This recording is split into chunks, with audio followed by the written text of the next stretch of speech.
Nothing in the Lou Brydges Show is intended to be legal analysis, legal advice, or legal recommendations that would be applicable to your particular situation. Everyone in foreclosure or underwater with their mortgage are encouraged to seek legal counsel for a review of your specific situation.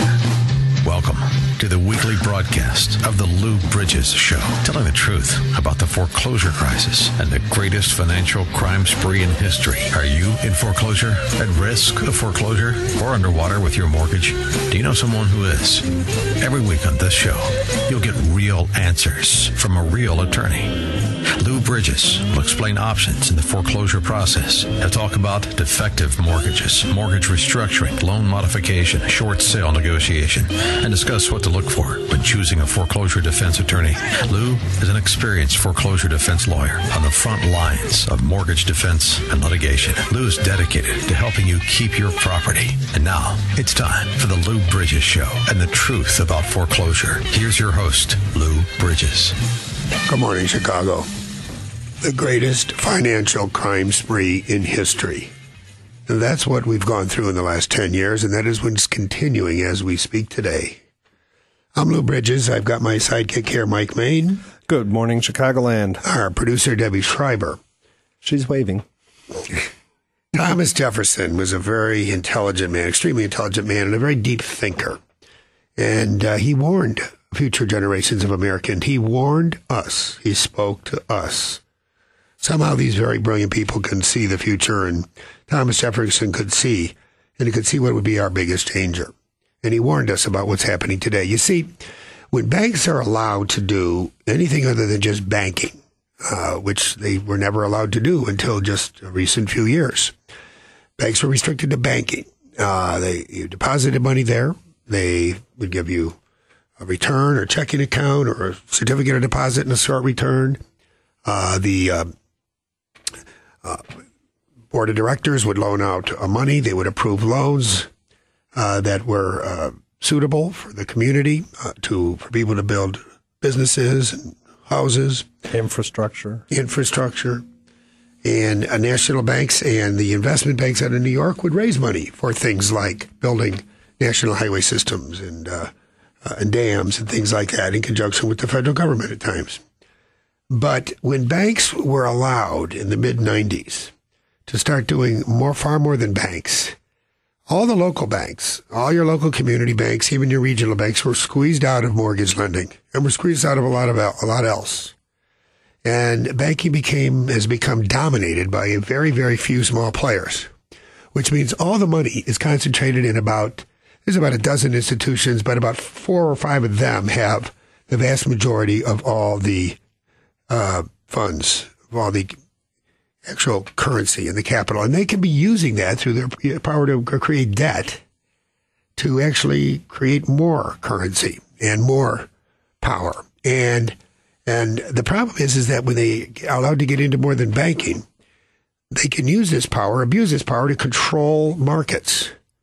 The J.P. Morgan Chase indictment for manipulating the price of electricity in California. And the LIBOR scandal, where the major banks in America, in conjunction with the major banks around the country, the Rothschilds and things like that, manipulate the interest rates. And on and on and on. J.P. Morgan Chase currently has investigations by no less than 12 state and federal government regulatory agencies, from the Department of Energy to the Federal Reserve to the Office of Control of the Currency. And those are some of those agencies, they actually control the OCC and the Fed. But the Securities and Exchange Commission, the Federal Trade Commission, and they're subject of lawsuits that have been brought by Eric Schneiderman for defrauding Americans. These people need to understand, and this is being glossed over, but we have had in the last decade the greatest transfer of wealth in human history, and the greatest concentration of wealth now in the history of our country. By far. It used to be that the top 1% had maybe 80% of the money, 75, 80% of the money. Now it's way over 90%. 90% of the wealth in this country is held by less than 1% of the people. The statistic I heard yesterday, the top 1% wage earners earn 20% of the wages. The other 99% earn 80%. And but that's just earnings. When you get to be more wealthy, you don't have any earnings. You just have your the money makes money for you. And these banks that are dominating so many markets, the mortgage industry became, from the real estate brokers involved, to the mortgage brokers involved, to the appraisers, the originators, the servicers, the investment banks that were bundling and packaging the mortgage-backed securities and selling them. And it became one big fraud upon the American people, because it got the American people to sign two pieces of paper that created $5.5 trillion of debt beyond what the property was really worth. So it's printing currency is what it is. You see, when you artificially, when you can control a market and cause the increase of American residential real estate by 131% over a 10-year period. The $100,000 house in 1998 cost $231,000 in 2008. Multiply that times 56 million residential mortgages in the country, and that's $5.5 trillion of illusory capital that doesn't really exist. The Ponzi scheme, the more money that's loaned, the more the price of housing goes up. The easier it is to get loans. The more fabricated loans there are created by the originators who are given tremendous incentives to do this. The Countrywides, the Taylor Bean Financials. They were the ones that manipulated the appraisal. They were the ones that created the liar loans. They were the ones that told people, don't worry, of course you can't afford a $300,000 house, but we're going to get you a 0% interest. And when the interest rate kicks in 2 years, we'll refinance and you get another 0%. And people naturally want to live in the best house they can. And if there's some way that you can afford a $300,000 house, people are concerned, what's the monthly payment? What will the monthly payment be? They're told the monthly payment will be this, $1,500. $1,500 a month for a $300,000 house? Okay, I can afford that. And a broker is the professional. He's Countrywide. He's Taylor Bean Financial. He advertises on the television. You see him with the beautiful homes, and it's always a sunny day, and the white picket fence, and the whole shebang. Well, there is happening because the Wall Street investment banks have raised the money by selling the mortgage-backed securities before the mortgages are created, which is okay. They sell the mortgage-backed securities to the public employee pension funds. They raise this money, $500 million for 2,500 mortgages and $200,000. And it's there, and it's got to be sold within 90 days. So the houses don't go for 150 or 110 or 140. They go for 200, 220, 230. And then it becomes a vicious cycle that just feeds upon itself. The more price of housing goes up, the more attractive mortgage-backed securities look. The more attractive mortgage-backed securities are, the more money is invested in those by the public employee pension funds, and the more real estate goes up. It's a Bernie Madoff Ponzi scheme on a scale 1,000 times greater. But what it is something that is a Ponzi scheme, and those who really know and see what's going on Wall Street, when you can see the future, you can really make money. And when because you know this is eventually going to collapse, and that's where the biggest crime is. They're artificially creating this bubble so they can bet on the collapse. And the creation of the bubble requires doing anything necessary to get the homeowner to sign a note and mortgage for more than the property's worth. Phony appraisals. Phony representations about what you can do with the interest rate, the adjustable rate kicks in. Failures to disclose information that is required to be disclosed by federal law. It's making statements that are prohibited by federal law in the loaning of money. And a whole host of consumer fraud. And then in the securitization. Now, this is another kicker. The Washington Mutual loans, WAMU, and a whole host of them, Taylor Bean Financial, WAMU, Countrywide, these loans, these mortgages were sold to 2 and 3, 4 different trusts sometimes. They were sold multiple times. And because the servicing is all going to be done by our buddies who are going to participate in this crime.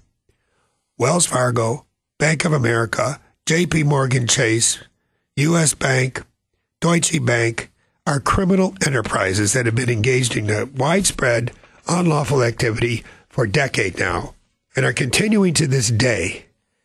They are the modern day racketeers, the racketeers of Wall Street. And the crimes that they're committing are stealing our future from us. And we have the Americans, that's why we do this radio show.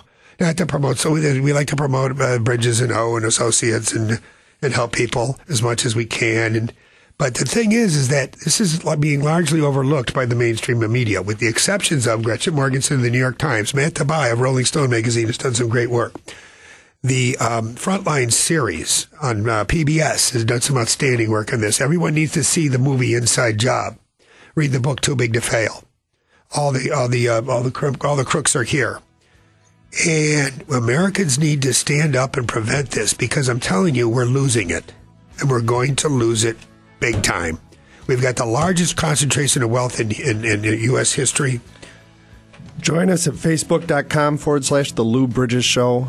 Join in the conversation there.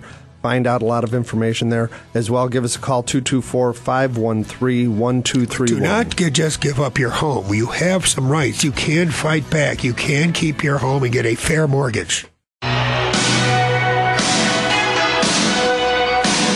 Welcome back to the Lou Brydges Show with Louis Brydges, one of Chicago's leading foreclosure defense attorneys.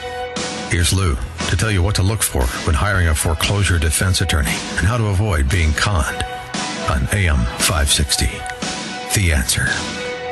Welcome back, Lou Brydges. So what crimes did Al Capone, the notorious 1920s crime boss, and his henchmen commit? Did they go around robbing convenience stores? Did they burglarize homes or lurk in the shadows and mug innocent passerbys? No, none of the above. They engaged in organized crime. They left this high-risk, low-return illegality to lowlifes.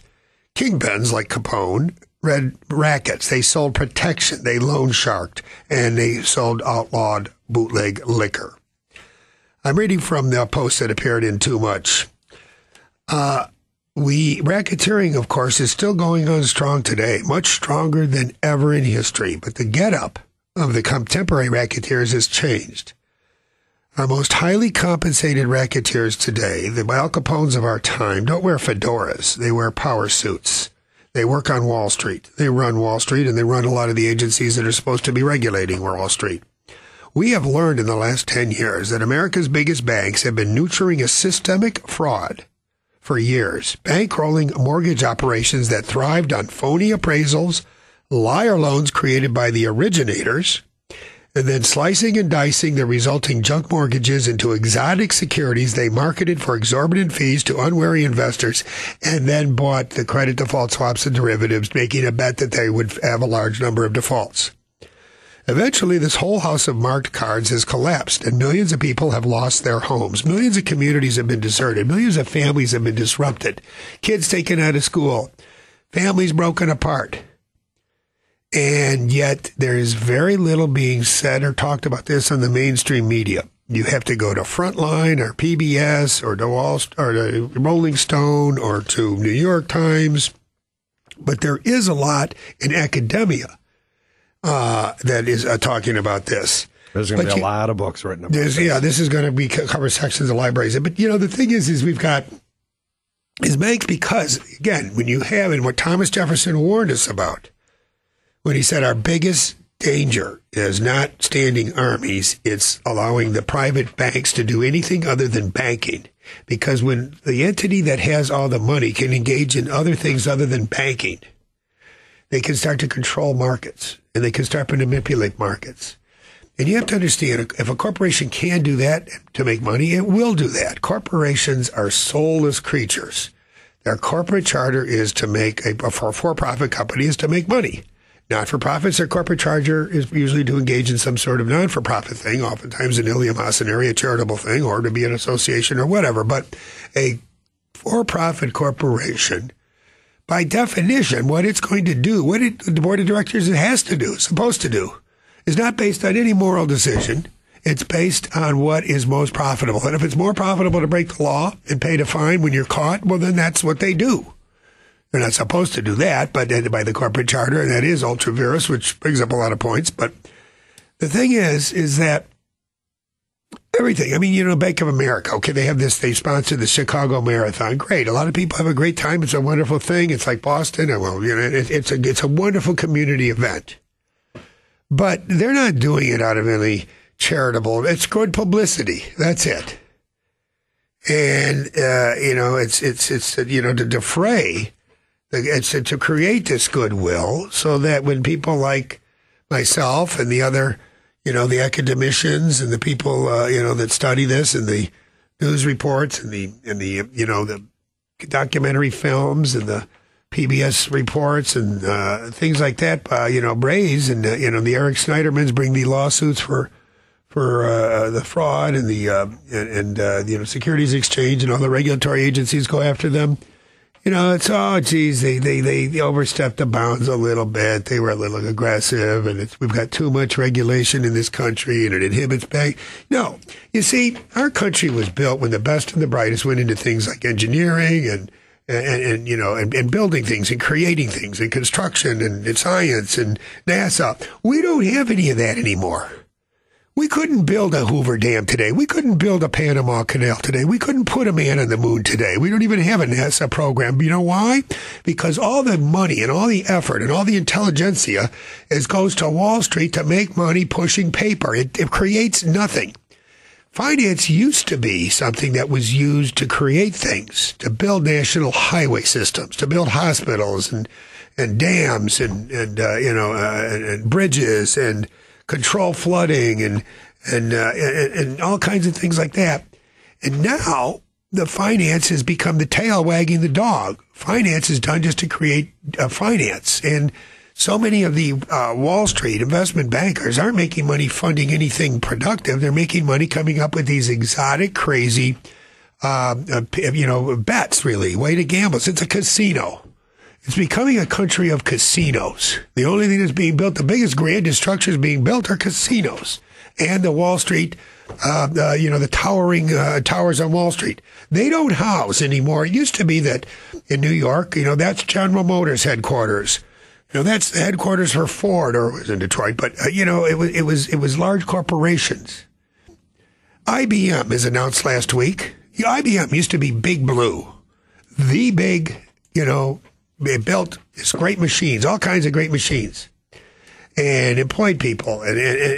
But now Big Blue is announced because it's no longer it's no longer a Big Blue. It used to be, what did Big Blue do on the stock exchange? Because that was the harbinger, that was the mark for what what the stock exchange did, because it was the big thing. And before that, it was the automobile companies, and then it became the oil companies, and now it's the big banks. They are the big things, and not because they're financing the production of any, of any great improvements of the infrastructure of our country, anything like that. It's because they're pushing paper, and they're creating these tools, these investment things, these schemes by which they rob the rest of the people who are out just, maybe the people on Wall Street. This top 1/10 of 1%, 1/100 of 1% are very well educated, very clever, very smart, and they think a lot about how to make as much money as possible. And the massive of wealth, the mansions on the Hamptons, and they'll have 4 or 5 houses, one in the Cayman Islands and one in the Hamptons. And we're talking about wealth that is, again, it used to be the top 1% for hundreds of years. Top 1% always had a large percent, 50%, 40%, 60%. Now it's up. The top 1% of people in this country have now over 90% of the wealth. And it's the greatest concentration of wealth in our history by far. And it's all occurred, for most part, within the last 10 years. And this is generational. This is why I get, this show is, to announce this. And I'm not alone. If you look into this, there are people all over the country, and universities and thinking people, and that are, this is something that America and the American media needs to wake up to.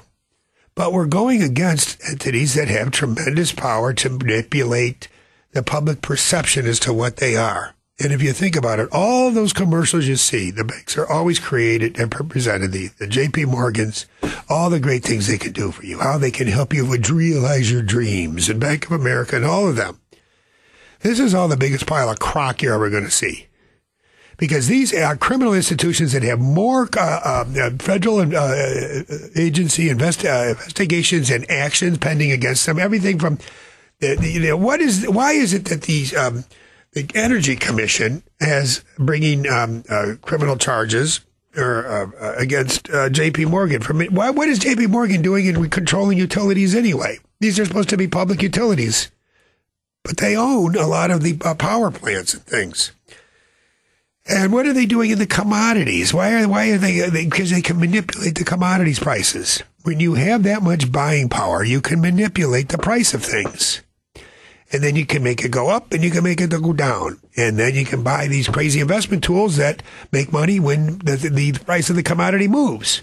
So you can make money when the price of the commodity moves. So you move the price of the commodity up and down and up and down. Meanwhile, you're making money and other people are losing money. And it's something that the American people need to wake up to, because Thomas Jefferson warned us about this, and we're going to lose it. If we don't wake up and start, and it's got to start in the judiciary. And I'm going to read you something when we come back here that was written by Neil Garfield from Living Lies. And everyone needs to hear this. Everyone needs to hear this. Put it on your tape recorders and send it to any lawyer or judge that you know, and a legislator. Because what I'm going to read to you in the next segment is words that I wish I had put it this way, but they're Neil Garfield out of Florida that has put them together very well. I'm going to read from his section from just last week. So stay with us. Now, Mike's got some announcements we'll have that linked off at our Facebook account at facebook.com/The Lou Brydges Show. If you have any questions, give us a call, 224-513-1231. Never give up the land.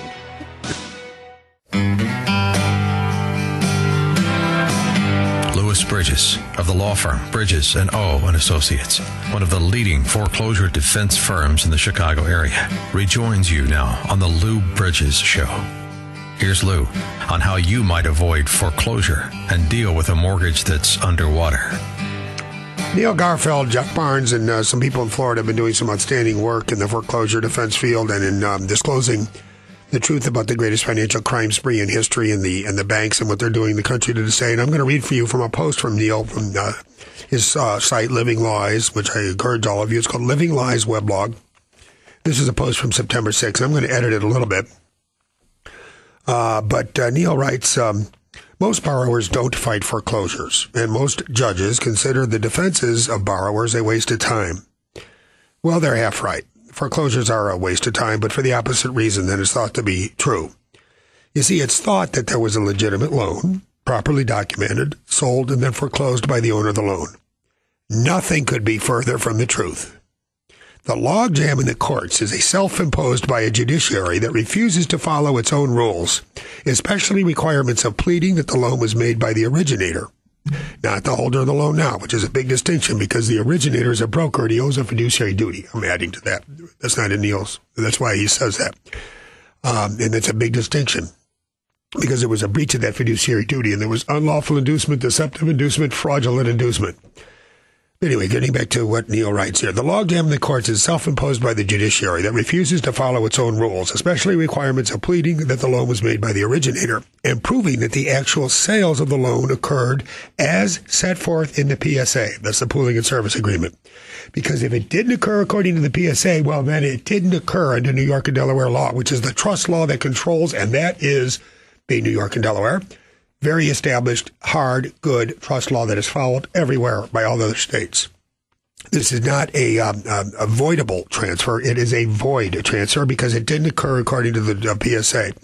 In most cases, the loan was not made by the originator, which is why I dubbed them a pretender loan 6 years ago. No loan, then the note and mortgage mean nothing. No injury, then the foreclosure is void because at the outset the court lacked jurisdiction. Mark Stopa, an innovative attorney, an innovative litigator of foreclosure defense, has expressed the frustration and disgust and, yes, contempt for the courts that have been expressed in private attorneys by everybody. You ask any attorney and they'll tell you that what goes on in the foreclosure courts for the most part is something that they've never seen. I've been litigating cases for 35 years. I was a construction industry lawyer I see things on the 28th floor of Cook County every day that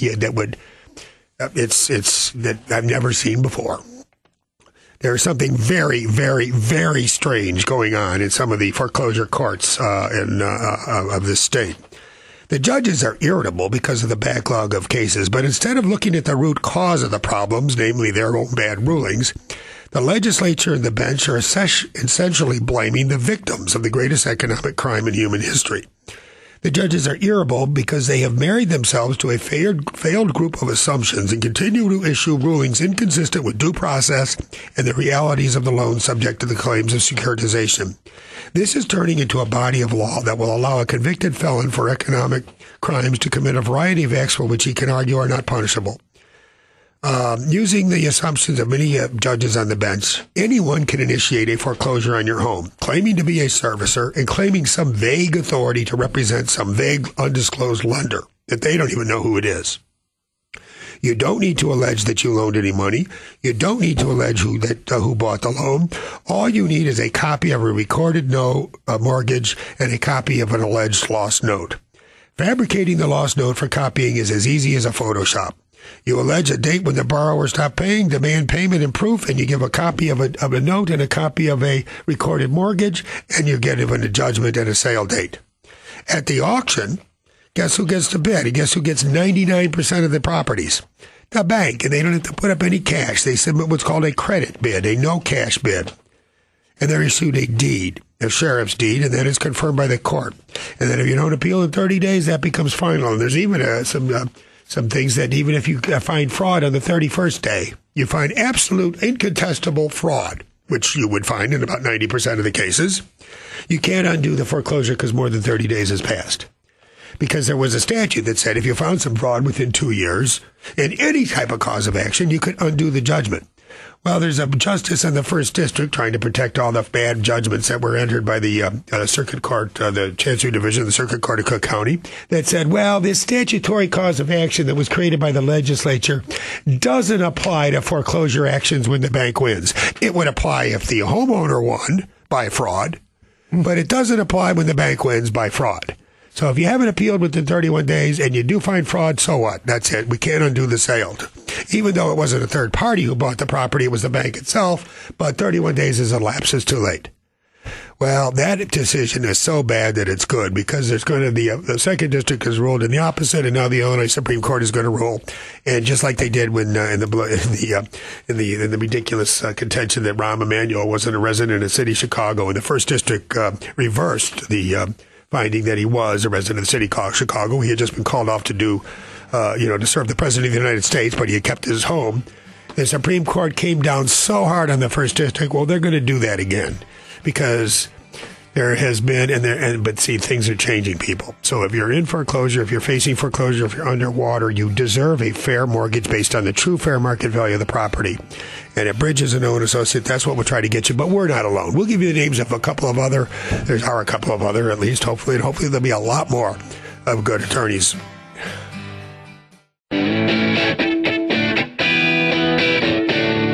We now return to the Lou Brydges Show, telling the truth about the foreclosure crisis and the greatest financial crime in history. Here's Lou Brydges, an attorney on the front lines of the ongoing battle for our land. That's greatest financial crime spree in history that is continuing to this day in the courts of our land. The banks that are the servicers, none of these banks own these mortgages. They're the servicer of the mortgage. And they're the servicer for some entity that doesn't, it's just a trust that they're the trustee for. So they're in a situation where, as trustee for a bunch of beneficiaries that are getting paid, fortunately, these public employee pension funds, but as because of the credit default swaps and the private mortgage insurance that you purchased, but as trustees, they hire themselves as servicers to foreclose. And even because, foreclosure is not a good option for the actual owner of the mortgage. The better option, the far better, without any choice, without any comparison, is a restructuring. Let me point out to you. Suppose you are the owner of a mortgage, and the house is worth $150,000. The mortgage was $250 because it was an artificially inflated mortgage. You've been paid off on the $250 because you had the credit default swap and the derivative and the private mortgage insurance. But you still get to foreclose on the property. Now, you can foreclose on that property. You can spend all your attorney's fees. You can fight an attorney like Brydges. Or some other attorney who doesn't maybe raise all the defenses we raise. Yeah, or you can get a default judgment. And then you can get the property. Maybe if you win, you get the property. maybe you can, beat Brydges. But in a default situation, okay, let's say it's a default situation. You get the property. Now you got to put it on the market. Now you got to pay the taxes. You still got to pay the taxes on it. You've been paying the taxes on it for a couple of years now while you're going through the foreclosure process. You got to hire a real estate broker. You got to pay them 6%. You got to put it on the market. And now you're selling an empty house. And it's an empty house that very likely the people have taken the washer, dryer, refrigerator, stove, dishwasher, and everything else that they legitimately have a right to take that they purchased after the mortgage. And they don't have the window treatment. And I mean, the place sells for $130, maybe $120. All right, now you take off the 6%. That's about $8,000. You take off all the taxes have been paid. I'm going to call that 10. You pay off all the attorney's fees that you paid. You're lucky if you clear. Nationwide, the statistics are 45 to 55 cents on the dollar. So on that $150,000 house, you're going to be lucky if you clear $100,000. Meanwhile, if you and that's going to be after a 2-3 year time lapse. And maybe the house doesn't sell right away. I mean, you have neighborhoods where there's many vacant houses. On the other hand, if you worked with the homeowner who said, you know what, it's really kind of stupid for me to pay a $250,000 mortgage on a house worth $150,000. I'm overpaying by almost $1,000 a month. And that $1,000 a month I could use to buy my kids the piano lessons, or the son wants to play hockey, I can get him some skates and, something where they can do things and become, I'll get all the benefits of sports and music and all or improve the house, put a deck on the house, have friends over, take a trip. But I'm spending $1,000 too much because I have a $250,000 mortgage on a house worth $150,000. But if the owner of the mortgage really was in control rather than the servicing bank, they would say, look, it's $150,000. I'm going to be lucky if in 2 or 3 years after foreclosure I get $100,000. I'm going to have to fork over all this cash just to get $100,000. I would be better off if I give him a $150,000 mortgage right now because the homeowner could afford $150,000. And if I give him a $140,000 mortgage, they'll have $10,000 of equity. And come hell or high water, they're not going to miss a payment if they got equity. They're going to have a we're going to go back to a 1 or 2% default rate. But when you got a $250,000 mortgage on a $150,000 mortgage, they're going to eventually wake up and default. I could get them to be, you can turn a non-performing loan that you're going to be lucky in 2 years if you net $100,000. You can turn it into a performing note and mortgage tomorrow by restructuring the mortgage and reducing the principal balance, which is what our engagement agreement at Brydges always for the purpose of attempting to obtain a restructuring of the mortgage to reflect the true fair market value of the property. Now, if that means a strategic default, it means a strategic default. If that means applying for a modification in which we demand restructuring, that's what we do a lot. And we have people doing that, teams of people applying for the restructuring, teams of people, attorneys that are defending the foreclosure lawsuits and raising the affirmative defenses. We have teams of investigators that are investigating the origination and the securitization and going through very sophisticated computer investigations into the securitization and the Securities Exchange Commission's filings and doing all the things that, they're all described on our website and on Living Lies and Neil Garfield. And there's people around the country, isolated pockets of people or law firms and defense groups that are doing this work around the country. But, geez, I wish there was there could be 10 times the number. I really wish there was a lot more because just about every residential foreclosure lawsuit, if the mortgage was originated between 1998 and 2008 or was modified sometime since 2008, is a defensible case. And if you're underwater, you should be, you very well could obtain a restructured mortgage to reflect the true fair market value of the property. That means principal reduction. And the owner of the mortgage is better off. And you sure are better off. And the country's better off. But you know who's not better off? Because you know why this doesn't happen? It's the bank that services the mortgage. And that's where the judiciary is failing to recognize it's that the bank's the servicer of the mortgage, and they have a vested interest in screwing the owner of the mortgage as well as the homeowner. Because it's Bank of America, JP Morgan Chase. And look at all the regulatory actions that brought against them. It's not just me. It's Eric Snyderman, the Justice Department, saying this. Elizabeth Warren, the U.S. Senator who's in the Banking Committee. This is known by people who know. And it's not a disputable thing anymore. It's just not widely known. information is the key in this era. That's why Bloomberg bought the Bloomberg terminal, has the Bloomberg terminal, where we get a lot of this data. $1,000 a month to subscribe to the Bloomberg terminal, but we have access to the truth. Welcome back to the Lou Brydges Show with Lou Brydges, one of Chicago's leading foreclosure defense attorneys. Here's Lou to tell you what to look for when hiring a foreclosure defense attorney and how to avoid being conned on AM 560. The Answer. So we've been talking today about quite a bit, and I want you to know that we want you to engage with us. We want you to talk. We want you to talk to your neighbors. We want you to talk to your friends. Join us at the Lou Brydges Show on Facebook.com/the Lou Brydges Show. Give us a call, 224-513-1231. We at last count, we now have cases pending in 12 or is it 13 counties? I believe it's 12. 12 counties in North, Kendall County, Kane County, DuPage, obviously Cook, Lincoln, we're centered, based in Lake County, and we've got Lake McHenry, Boone, Winnebago. Cook, obviously, DuPage, Kane County, Kendall County, Will County. We've got, divided up. We've got, senior lawyers supervising, attorneys in the different areas. We even now have an attorney that's licensed in Wisconsin. So, we got a lot of calls. The radio station carries over to Wisconsin. Wisconsin, foreclosure law is very similar to Illinois. And, there's actually some things that make it a little easier to defend up there. And, so we've got an attorney who's, become very, versed in this.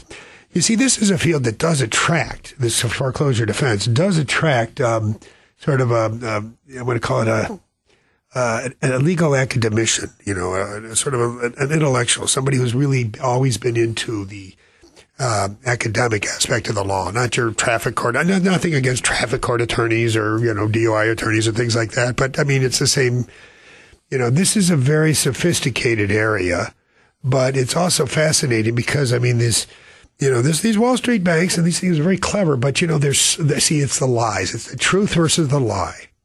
And I say to all of our young associates, we will prevail because we've got the truth, and that's all we need.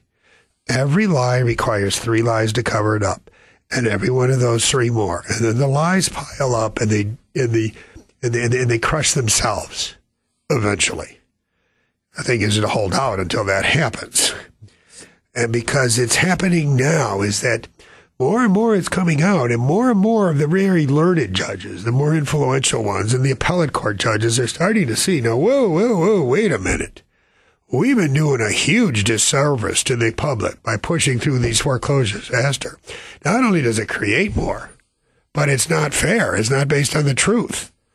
There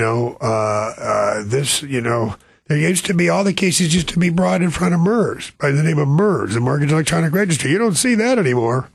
That old concept fell apart like a cheap suit. And there's a lot of other things going on in this field. But there's still 20 million American families. 40% of the 56 million residential mortgages in this country are significantly underwater. And you're not going to come back by some rise in the price of housing. Housing may come back a little bit. May come back 5 or 10%, but that doesn't take most people out of being underwater. We've got a break now for sports and weather. This is the end of the show. I'm sorry, this show has gone by so fast. I'm sorry if I've been ranting a little bit. I'll try to be a little more organized, but there's just so much content that I need to communicate to the public, and it's so important that this message get out and people start talking about this. Thank you for joining us. Thank you for your comments, and we'll see you next week. You've been listening to the weekly radio broadcast of the Lou Brydges Show with attorney Lou Brydges, telling the truth about foreclosure. Have you received threats of foreclosure? Are you in a foreclosure right now, seeking a loan modification, considering strategic default, or any other legal action? Know and protect your rights, and do not give up the land. Lou Brydges' passion is to help you keep your home and achieve your legal goals. To receive a free consultation, which may help you decide how to defend against foreclosure, understand your options, and learn what to look for in choosing a foreclosure defense attorney, call 224-513-1231. That's 224-513-1231. Or visit FightIllinoisForeclosures.com. That's FightIllinoisForeclosures.com. Get real answers from a real foreclosure defense firm and discover the legal tools at your disposal. Tune into AM 560 The Answer next Saturday morning at 8 for the Lou Brydges Show, telling the truth about foreclosure.